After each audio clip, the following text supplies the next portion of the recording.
Hi, this is a follow-up to my earlier 10 dead genres video, and it's aimed to try to fill in the gaps, so to speak. Once again, I'm excluding all indie games, as within the realm no genre will ever cease to exist. And good, cause they shouldn't. And I'm focusing on mainstream games only. So let's jump straight in.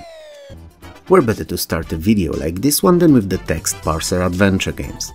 As a subset of all adventure games, they were already on a very steep decline since the early 90s, and the popularization of more user-friendly, and let's not kid ourselves here, better point-and-click interfaces were the proverbial last nail. And while I hate text parsers with the passion of an older gentleman complaining at the restaurant about his cold soup, I cannot deny the importance of this at the time, and more importantly, the quality of some of the releases. I mean, those of you old enough will know exactly what I'm talking about when I will mention these two names. Two major players, and in their time, giants in their shared genre. Infocom in the mid to late 80s and Sierra Online from late 80s to early 90s.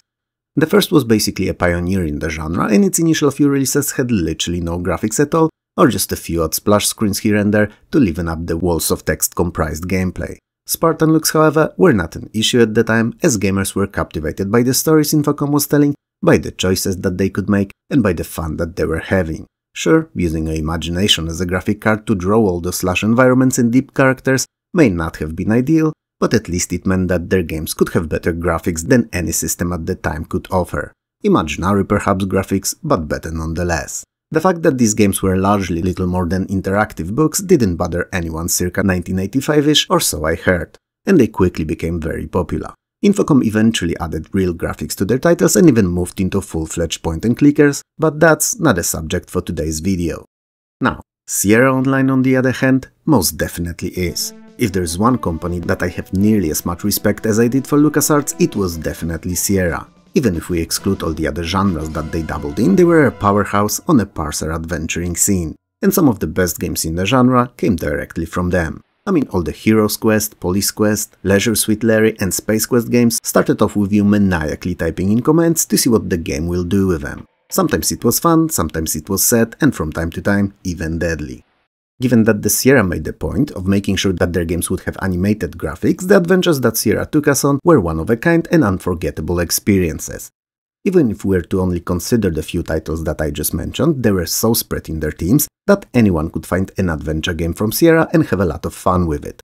Heroes Quest was a fantasy adventure mixed with role-playing elements, which was a very novel concept, and not only for then, but for many years after. Police Quest allowed you to learn how boring it could be to be a cop, with all the procedures and such, but also how exciting it could get too when solving those tough cases. Larry Laffer was your everyday lovable loser who paradoxically was unable to find love despite his best efforts. Well, efforts, let's not go overboard with that best thing there. And finally, Space Quest was a sci-fi comedy game that had us laughing out loud at Roger Wilco, an unlikely janitor turned hero, and all the troubles that he got himself into.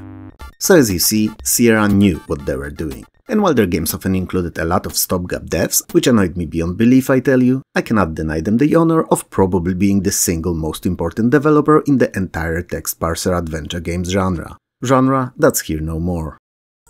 Do you know which games have definitely fallen off the radar in the last decade or so, and we barely ever see mainstream releases of them these days? Hyperspeed sci-fi racers. You know those games where you drive/pilot either a hovercraft or some kind of a futuristic car on long bendy stretches at incredible speeds. I mean, everyone remembers all the wipeouts and how big of a deal they were, especially those still made by Psygnosis. They were a breath of fresh air in the by then a tad stale pack of standard racers, as they turned the entire main racing genre upside down. In case of some of the titles like Roll Cage, quite literally upside down. They somehow managed to mix speed, fun and action of arcade racers with skill-based simulators. They had their entry threshold set quite low for everyone to be able to jump in ad hoc and enjoy it, but in the same time reward those who learned and mastered their controls and were technically and skill-wise superior to most Sunday gamers. I mean, sadly, I was not the best at any of them, but a buddy of mine at the time was like a video game racing machine. If you gave him a copy of Wipeout, F-Zero, High Octane, POD or whatever the else in the genre and a day to practice, the next day he'd be running circles around computer-controlled drivers with his eyes closed. Well, driving laps, not running circles, and eyes squinted and not closed, but you know, potato potato, tomato tomato. Still, it was an odd to explain pleasure to witness such a skill at play, and probably the closest thing that I could compare it to that I can think of was watching sports. And yeah, I don't watch sports at all, as they bore me to death. and him mastering these games I could somehow really enjoy. Anyway, while these ultra-fast games differed considerably from one another, with some featuring weapons and power-ups, while others banked on pure racing skills, they all had one thing in common: addictiveness, whether you cared for the genre or not. Keep in mind that I play RPGs, turn-based strategies, management games and cinematic adventures near exclusively, but when I got one of these in my hands, I usually obsessed over them for a week or so before coming back to my usual titles. That's how good they are, or that's how good they were. Because outside of the obvious indie scene, we barely ever get games like that today, which is both surprising and disappointing. It's surprising because unlike some obvious understandably dead genres like the aforementioned Parser adventures, hyperspeed sci-fi racers, when coupled with a pumping soundtrack, could potentially do very well, especially that they're perfect choice for streaming.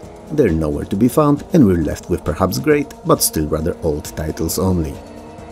In the early 90s, someone came up with the idea of mixing popular at the time platformers with a bit less so, but still well-liked puzzlers, and poof, the puzzle platformers genre spawned into existence. Like an unexpected fart, they became reality, and their presence, even if accidental, was definitely unquestionable. It's difficult to say with 100% accuracy what game was the first, but it's not difficult for all of us to agree that when they were done well, by talented folks, and based on a good idea, they could be some of the most fun gaming experiences ever. I mean, there were so many of them released between when they first appeared on the market and mid-2010s when they quietly went away, that I couldn't list them all here, even if I gave them this entire video.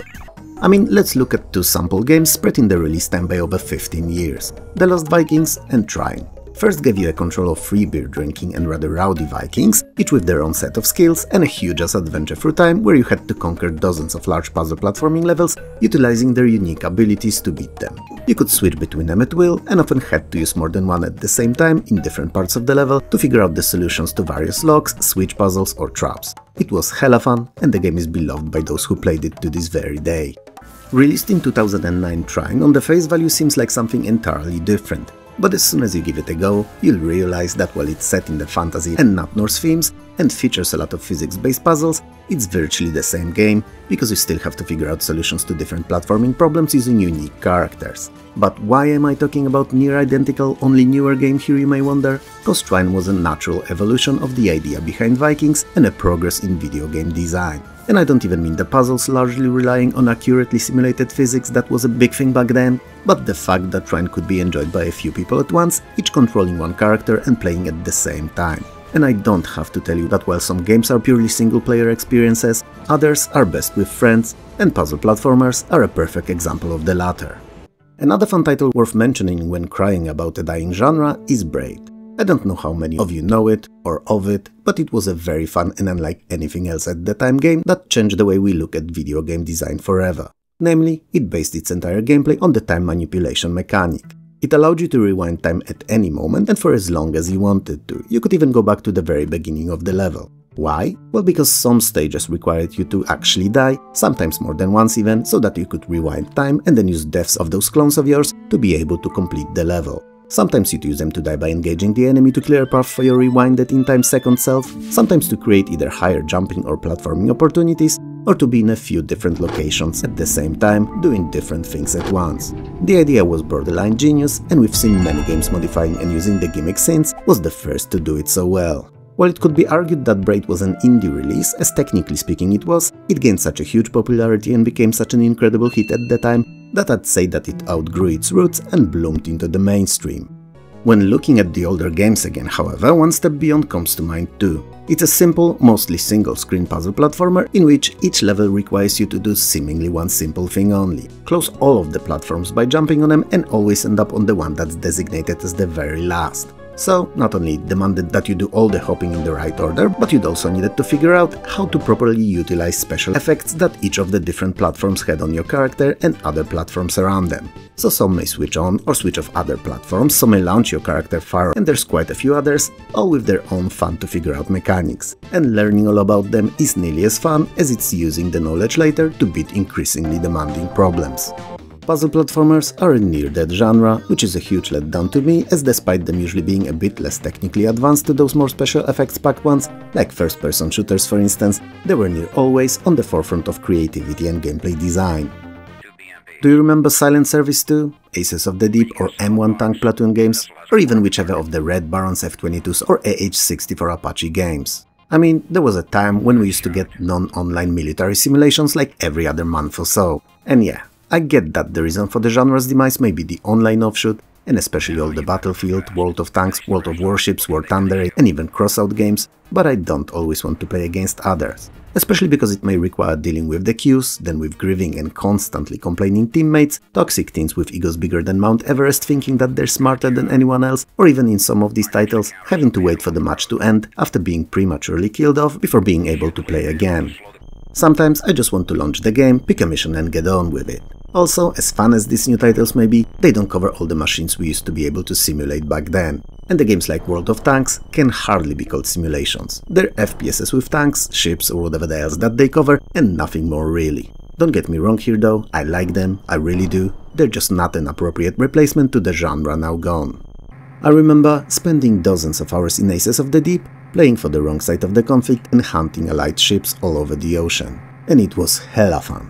And especially that the game didn't rush me, I could literally waste away real-life hours under the surface trailing a convoy at my own pace, waiting for the best moment to strike, or even save the game, leave and come back when I had more time to attempt a particular mission or will to try to beat that one that I kept failing at. Same goes for all the tank, helicopter, fighter, bomber, historical or any other kind of military simulations. I want to take them at my own pace and learn them as I go. I really don't mind the online component at all, for as long as they offer fulfilling single-player campaigns and will allow me not to have to log in and go through all the hassle every time I have a passing urge to drive that tank or bomb something. And please, do not clip this out of context, I know how terrible it sounds.